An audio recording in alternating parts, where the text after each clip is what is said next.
All right, what's going on, guys? Welcome everybody back to another video today. Hope you're doing well. So we've got even more really important Rogue Company news to go over, and like a lot of this is going to be incredibly interesting stuff because it's going to affect how the game plays immediately as soon as this patch comes out. So within the next update, we are getting a brand new mode. We're getting a lot of new weapon and gadget changes that you're going to need to know about. We're going to get through all this information pretty quick and easy today, and it should be a pretty fun video. So if you guys do enjoy, please make sure to give it a thumbs up. That would be awesome. Around 89% of you guys who have found the channel are not currently subbed. So many new beautiful people have discovered the channel recently. Yes, I'm talking to you and who have not already subscribed. So if you would do that for me, I would greatly appreciate it. It would be the best way to stay up to date with all Rogue Company news and tips and tricks and everything that I put on this channel. So anyways, let's go ahead and get started. So I think the first thing we should talk about are the brand new gun changes. These are going to be some nerfs and buffs to some of the existing weapons, and a lot of these are honestly kind of surprising. So I'll just take it from the top. The first gun that's getting changed is the KA-30 assault rifle. Now,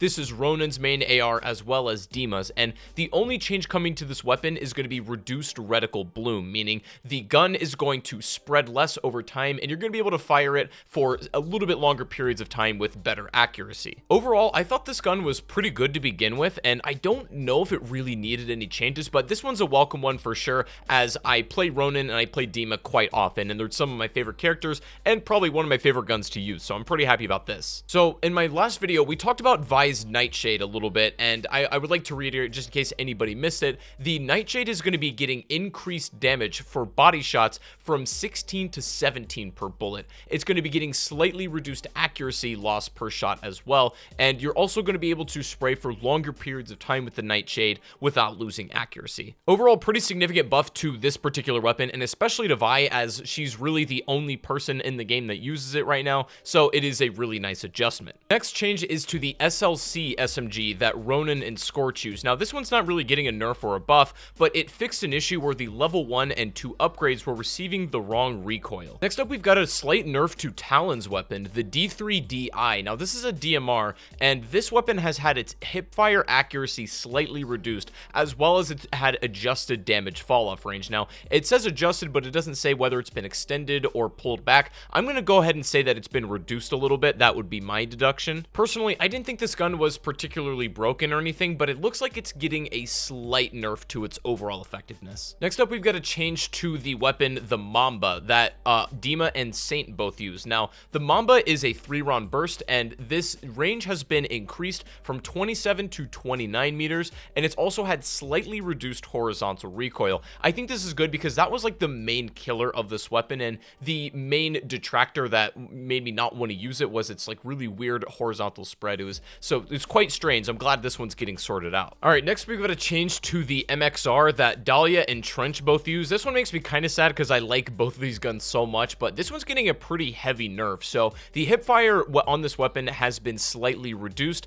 The range was also reduced from 31 to 27 meters. It's had its damage fall off adjusted as well, so that means reduced, and it's also fixed an issue where players would still show up on the minimap after shooting it when purchasing the level 3 upgrade, and it's also fixed an issue where the weapon had less reticle bloom than intended. Pretty hard overall nerf to this weapon, and I'm sad to see it go, but it's still going to be viable and I'm sure pretty good. Lastly, we've got some pistol changes as well. So the Spitfire that Chalk, Lancer, and Ronin all use, the automatic one, this has had reduced reticle bloom. It's also had its increased range from 8 to 9 meters and adjustive fall off ranges. So this means it's going to be extended, going to be dealing consistently more damage over particularly longer ranges. So this is an overall pretty big buff to the Spitfire. It's usually one of the opener weapons that you run if you're just playing like Lancer or Ronin or something, and it's probably one of the better pistols in the game, and it's getting even better, so that's pretty good news, to be honest. The other pistol, the Executioner that Anvil, Dahlia, Dima, Glitch, Saint, Trench, and Vi all use, has had an adjusted fall-off damage range. Now, in these patch notes, it doesn't say for this gun if it's been reduced or increased. There's no other context clues for us to figure that out, so it's either had its range like cut in half or cut down a little bit, or it's been increased. I guess we'll have to see if this is a nerf or buff when we get into the game. It's sort of unclear in these patch notes, but I guess we'll find out in due time. So that's pretty much it for the gun adjustments. Nothing too crazy, but some of the more popular guns in the game have either seen a buff or a nerf. But other than that, let's get over to the gadgets, and these have seen some pretty major changes as well. First one to go over is the flash grenade. So the only change that's been made is the fuse time has been reduced by about 1/4 of a second. So now at the time if you release it to its impact and explosion time, it's going to be a little bit quicker than it used to be by about a quarter of a second. Now, you should also no longer be receiving false hit markers. I can't tell you how many times I've thrown a flash, got a hit marker, and made the aggressive play, rushed in, only to have my enemy fully locked and loaded on my head, and I get absolutely rinsed. It's not a good feeling, so that should be situated now. Next up, we've got a buff to the EMP grenade. So this has had its radius increased from 6 meters to about 8, and this is actually going to be quite important as some of the points on this map and lines of sight and areas are a little bit too big for the EMP to be effective. You almost have to play a guessing game, and even if your enemy's in the same room, they're out of the EMP range, it's not going to do anything, and you completely wasted it. So I think this is going to be a more of a significant buff to this grenade than meets the eye. I'll have to keep a close eye on this one, but it is going to be a lot more effective than it used to be before. But another piece of equipment, the tear gas grenade, is getting a pretty hard nerf. Firstly, the radius of the tear gas has been reduced from 10 meters down to 8, and again, similar to the EMP situation, I think this is going to be quite effective, and it's not going to be able to completely choke out some points in this map and some flank routes. It's not going to be as campy as it used to be, but not only has the radius of effective actual AoE been reduced, it's also had its time duration slightly decreased as well, from 8 seconds to 7 seconds. This isn't an incredibly hard nerf or anything like that. It is only 1 second shorter than its previous version, but still, sometimes that 1 second is the critical situation. But other than that, most importantly with the tear gas, the slowdown has been reduced from 50% down to 25%, and this was by far the most annoying aspect of the tear gas grenades. It wasn't the fact that you couldn't see very well, it wasn't how long it lasted, it was the fact that it slowed your movement speed almost to a halt, and in a game like this, all of your movement options are so crucial that it was completely overpowered for not even the right reason. So I'm glad this is getting changed. Getting away from the gadget though, I will update you on what the store is looking like right now. We have the original white Phantom skin still available in the store for pickup. We also have Vi's original skin. Both of these have been highly requested by the community to have back in the store, and they're going to be available for a temporary amount of time. How long that's going to be, I don't know for sure, but if you'd like to pick either of these up, they are currently available. We also have this gold wrap weapon skin. These ones are pretty clean, I can't lie. I'm highly considering picking them up, but these ones are also currently available. Also, the limited time game mode Strikeout Snipers, the Halloween event, is going to be going away very soon. Now, I don't think a lot of people even know that this game mode was added, as it was kind of quiet when they implemented it in.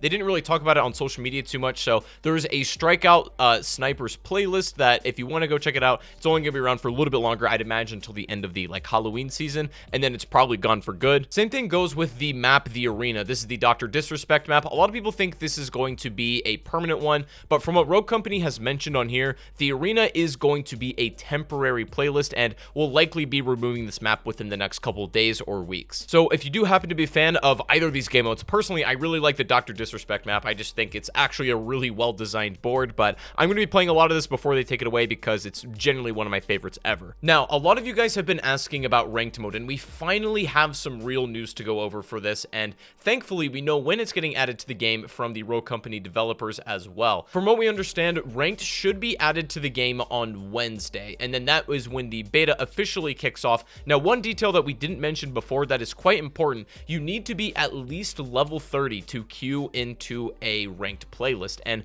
of course, what we mentioned earlier, the queue is going to be demolition only for now. However, in this testing period, they are completely open to brand new game modes and trying them out, but for right now, demolition only, and you do have to be level 30 on your account to even queue in. We've already gone over all of the details and also the rewards you get for playing ranked, so I won't go over those again. If you want to check those out, then go watch my previous update video, but ranked should be hitting the game on Wednesday, and it's also not clear exactly what maps are going to be played in ranked, if any are getting cut out at all, as imagine most of them are made for a competitive setting, but that we don't know for sure. As far as this very next patch goes, again, no mention of the 2v2 or 3v3 wingman mode, and also there is no official word yet on the brand new rogue called Fixer. Now, a lot of you guys in my comments in the last video made a really interesting proposition that Fixer is also like another term for hitman, so it makes sense based on the character concept itself that it could potentially be that. That might actually be the full name instead of just the work in progress name. I kind of like that theory,